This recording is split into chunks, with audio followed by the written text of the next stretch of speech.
Second half underway. Ryan Simmons' lone goal this year, it was a memorable one. He scored in triple overtime against Army. Now Syracuse, so far, triple overtime might not be a necessity if they keep scoring early on. Well, you're, you know, the Hobart coach and just got done with your team in the locker room at halftime. It's all about getting stops and clean up the turnovers on the offensive end. So there's no bigger time than now to get a nice stop on this defensive possession. Things could really start to get away from them if they don't get this stop. Tucker Dordevic, the true freshman, he's looking for his first goal tonight. Jamie Trimboli has one already in addition to an assist. 33rd battle for the Kraus-Simmons Trophy. 30 minutes away from finding out if it stays in Syracuse or moves to Geneva. A shot sails over the crossbar from Dordevic. And the Orange maintains the possession. See John Desko, he said it's an important game for Syracuse. It means so much for the Simmons family, and they don't want that piece of hardware going anywhere. See if the Orange can pad this 7-1 lead 1 minute into the third quarter. Hobart scored 3 minutes into the contest, but since then, no really good looks from the Statesman. Trimboli, back to Solomon, who has a pair. Now it's Rafis trying to solve this Hobart defense. Steven Rafis has 2 games this year with at least 5 points, the most recent coming against Duke. Up top, Trimboli left side, wider right. The Orange maintains possession. There's Jamie Trimboli. He had 2 goals last year against Hobart. Now 9 consecutive games with a point, and has a goal here tonight as well. Hands it off to fellow sophomore Steven Rafis. Trying to create space against this Hobart defense. At X, it's Bomberry. A shot off the ground, up in the crossbar, but cannot go through. And a long heave, a successful clear. Here comes Hobart with an opportunity.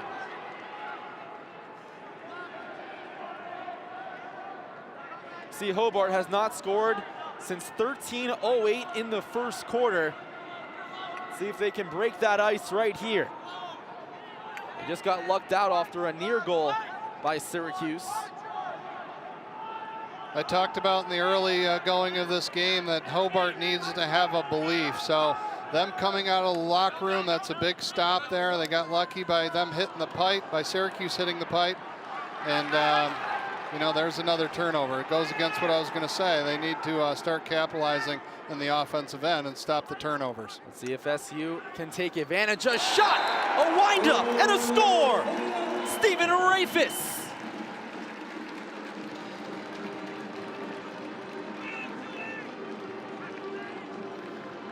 This guy has been really impressive to me from Latham, New York. The guy's got an unbelievable stick, 29, Rafis.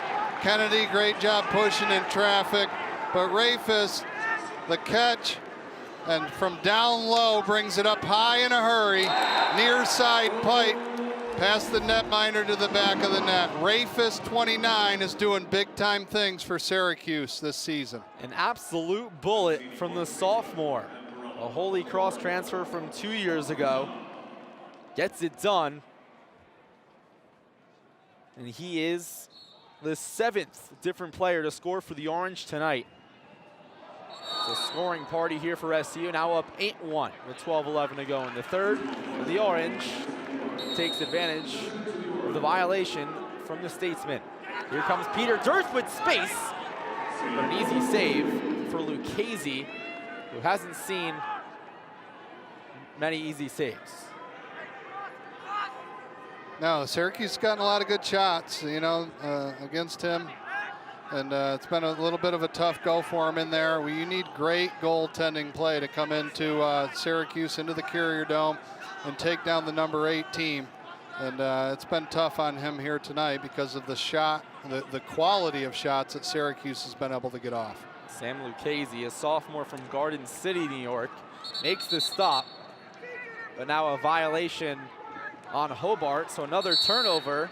And Lucchese is going to get another look against this powerful Syracuse offense, which has seen 7 players score 8 different goals. I think you got to be pretty disappointed if you're Hobart Statesman coach Greg Raymond with the offensive possession that's Hobart has been displaying here tonight. There's, you know, a turnover that's accepted when you're trying to force something into a guy on the crease, and then it's another thing when it's an unforced turnover, when you're just throwing the ball around the offense down on your offensive end and turning the ball over that way without much pressure.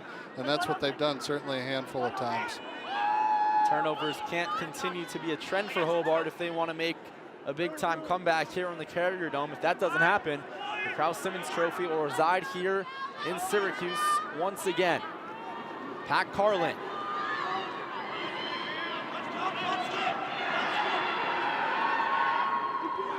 Rafis coming off his second goal. Up top, an interception.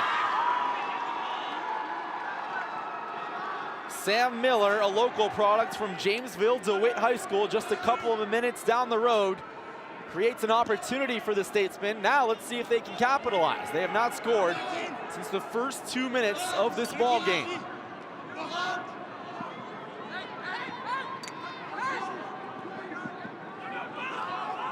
Kyle Grimaldi tries to spin, takes a look, and he gets it down. The junior finally breaks the scoring drought for the Statesmen. Hobart's first goal since the first quarter, and this one was caused by a turnover.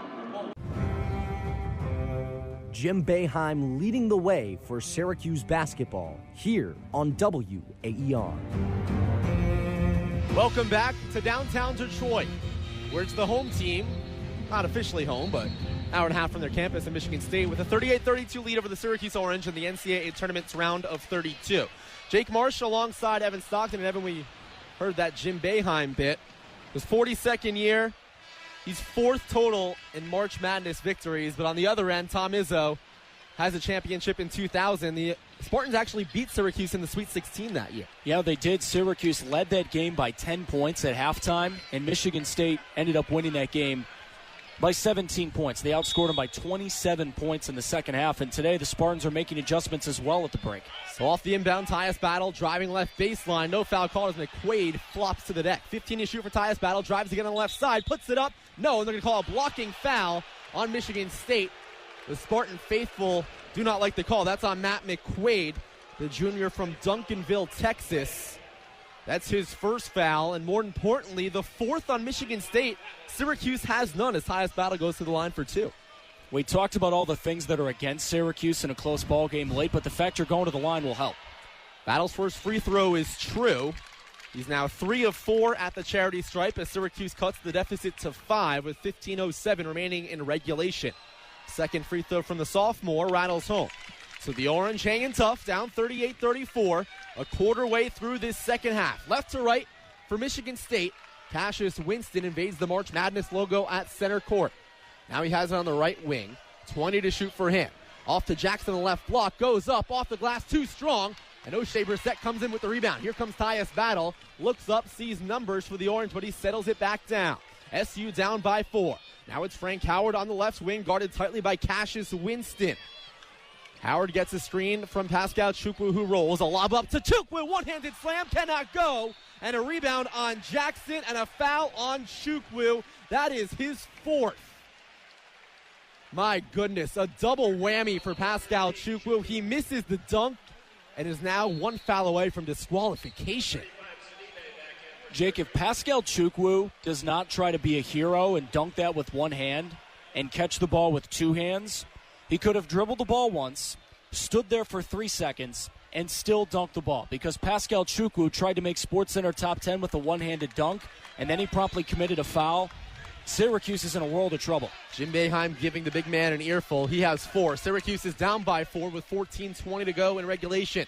McQuaid fired a 3 at the buzzer to end the first half. He dishes it off to Winston, who fires a straightaway 3. It's too strong to the right. Dolezaj hauls in the rebound for the Orange. Here comes Frank Howard from right to left. SU down 4, 6 minutes into this second half here in Detroit in the NCAA tournament's round of 32. Howard straight away back to Dolezaj, and now Battle has it up top, getting double teamed by McQuaid and Jackson. Battle has some space, 10 to shoot for the sophomore. Has it up top, bounce pass to the right wing. It's Frank Howard on the right side. 5 to shoot for the Orange. Howard looks up at the shot clock. He drives again, steps back, a right wing three. It's short to the left, and a big time rebound by Xavier Tillman and the Spartans. Here comes Michigan State up by 4 as a pair of bodies flop on the deck. A tie-up down low. Possession arrow favors Syracuse. Heads-up play by Tyus Battle, catching Cassius Winston off balance. Yeah, that was a very heads-up play because Cassius Winston is dribbling the ball. He turns around to hand off to Tillman, and all of a sudden he gets the ball stripped by Howard, and then a good job by Battle to get the tie-up. Spartan faithful here in Detroit are complaining at every call, but that's the right call. That's a tie-up, and Syracuse should have the ball. They do. Syracuse trails by 4, 13-25 and counting to go in regulation here in Detroit. Merrick Dolezaj has it on the left baseline. Dishes it off to O'Shea Brissett on the left wing. The big man motors in. A long straightaway 20-footer. Got nothing. Offensive board by Brissett. He can't finish the slam, but gets fouled. O'Shea Brissett was nearly locking himself into the number 1 SportsCenter top 10 plays because he came out of nowhere, but earned the foul. You could tell there that he was upset he missed the jumper. He said, okay, I'm just taking this. Grabs the rebound and goes up and tried to throw it in like Dwight Howard. O'Shea Brissett's first free throw is true, and SU's back down by 1 possession. The All-ACC freshman team member, O'Shea Brissett, a 6'8" freshman from Mississauga, Ontario. He leads the Orange with 11 points so far, 3 of 8 from the field. His second free throw, good. Now he's 5 of 6 at the line. The Orange is down by 2, 38-36 Michigan State. 13-13 remaining in regulation here in Detroit. Cassius Winston from left to right in front of a pro Spartans crowd about an hour and a half away from East Lansing here in downtown Detroit in the brand spanking new Little Caesars Arena. Langford pulls up a baseline J from the right side, misses it too long to the left. An offensive board by Tillman though. Michigan State is eating Syracuse alive on offensive boards. They have 14. The Orange has just 2. 20 seconds to shoot for the Spartans, up by 2. 12:45 to go in the game. Pinball passing for Tillman. He can't finish the right block layup. Kicks it back out to McQuaid, a left wing 3. Strong right to the left. And here comes Syracuse. Frank Howard has numbers. Bounce past the Battle. Left block layup. Can't finish it. Goes out of bounds. Stays with Syracuse as MSU's Ben Carter was the last to touch it. Evan, you want to finish when you have numbers, but Syracuse bailed out by a second chance opportunity. Syracuse is incredibly lucky that Michigan State is shooting the ball poorly today, 32%, because they have been out rebounded offensively 16-3. It's almost hard to believe. If Michigan State makes 3 more threes in this game, they're up, 47-36. That's an 11-point lead. Syracuse is uber lucky that the Spartans can't shoot today. We'll see how they can rebound as Frank Howard has it on the right side. He motors down, kicks it back out to the freshman O'Shea Brissett with 23 to shoot. Fakes one from the free throw line, puts up an off-balance shot straight away. Can't finish. Offensive board, goes up from the left side. No, but he gets fouled again. Mark that one on Nick Ward, the big man, his second, and the 6th team foul for the Spartans. Syracuse is in the bonus the rest of the way with 12:20 to go. That's just second effort by O'Shea Brissett. He's missed 2 shots in the last couple of minutes. Got his own rebound. Can't finish the first free throw, though. O'Shea Brissett now 5 of 7 at the line. The freshman's a 79% free throw shooter. Syracuse as a team, if you were wondering, 74%. O'Shea Brissett bends his knees, takes a deep breath, and gets the second one to fall. So Syracuse is down by just 1 point. 38-37 Spartans, 12:15 to go in regulation here in the 6th and final game that March Madness is happening in Detroit. Carter has it straight away. 12:05 to go. Winston nearly saves a half-court violation. Langford back to Winston, under 12 to go. Bounce pass down low, a wide-open pass looked up by Langford, the long two on the right side, misses it short to the left. Loose ball, floats out of bounds, but before that they call a reach-in foul on Syracuse. And that one is on Merrick Dolezaj. That's his 3rd. So foul situation for the Orange. Dolezaj 3, Sidibe 3, Pascal Chukwu sitting with 4. Evan, Syracuse is going to have to play really tight down low the rest of the way. Someone has got to grab control of this game. It looked like the Spartans would when they went up by 6, but now Syracuse is getting the Spartans in foul trouble, taking the ball inside. Eventually, someone's going to have to take control of the game. The only question is, will it be Syracuse as they go to the free throw line, or it will be Michigan State, as you say, because Syracuse is in big foul trouble? Evan leaves you with the cliffhanger, so we'll find out on the other side of the break. 38-37 Michigan State, 11:53 to go in this one. Don't go anywhere. You're listening to Syracuse basketball and March Madness here on the original home of the Orange, WAER. Clemson attempted a half-court heave at the buzzer from right about here, but it was no good. And because of that, the Syracuse basketball team has its biggest win of the year under its belt. 55-52 over the number 18 Tigers, and the Orange has life entering March. And now, your Citrus TV Sports Report.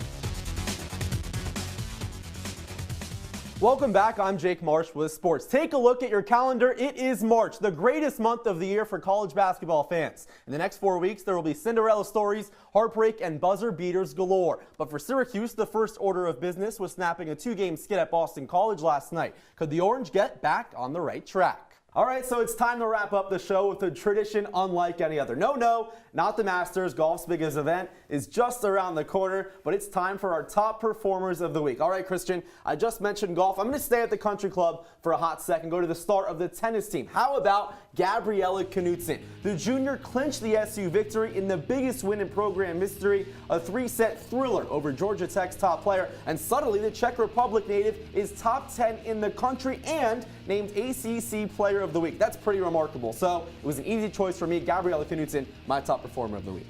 Rashid Suleiman's three-point stutter, Jim Boeheim's flying jacket, and who could forget John Gillen's buzzer beater. Syracuse and Duke added another chapter to what is still a young ACC rivalry over the weekend. So what would the 2018 version be known for? SU in Cameron Indoor Stadium looking for their biggest win of the year. Not many better places to do it than Durham, North Carolina. And the Orange tried to make a statement early on. Frank Howard, a straightaway three, too strong. Tyus Battle, he takes a stab. Nope.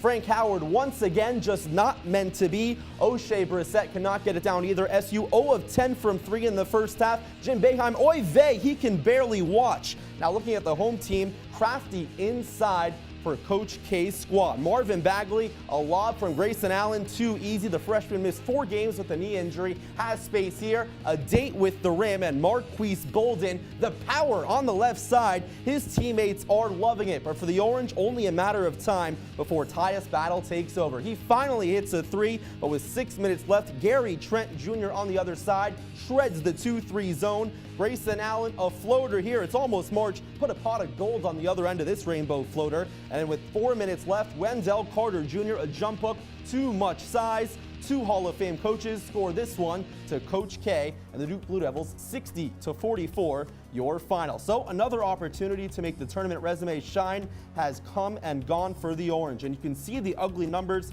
Syracuse had from downtown. Could have made those shots worth 4 points, and I'm not so sure SU would have had more success from beyond the arc. Nick Dugan was down in Durham on Saturday, and for the Blue Devils, the question going in was whether or not their big star would suit up. Welcome back to On the Bench. I'm Jake Marsh, recapping all you need to know from this past week in the SU Athletics program. Super Bowl Sunday, just a couple of days away. Lots of food will be consumed, no question about that. As for appetizers before the big game, some prefer chips and guacamole, pigs in a blanket, but me, I'll take Syracuse women's basketball's contest against number 4 Louisville to hold me over before kickoff. But before that one, the Orange traveled to Boston College over the weekend, seeking its first ACC road victory.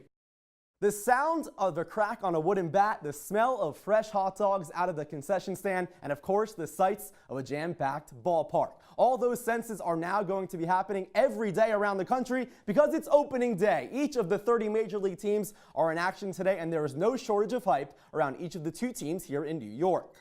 It's the Yankees' debut for Giancarlo Stanton, the reigning home run king. Yeah, that guy. As the Bombers head north of the border to kick things off against the Blue Jays. And would you believe it? The big man went deep in his first at-bat, donning a new uniform.